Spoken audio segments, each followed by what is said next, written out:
बुला रहे हैं अजीम कौम के अजीम लीडर, पाकिस्तान की आन, पाकिस्तान की जान, इमरान खान।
सब लोग जो कंटेनर के पीछे आप सभी सामने, मैं आज आपके सामने लॉन्ग मार्च का ऐलान कर रहा हूं। जुमे को मैं लीड करूंगा उसको।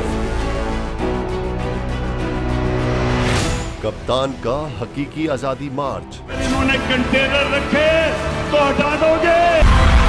दिन हो या रात, बोल न्यूज रहेगा 24 घंटे साथ।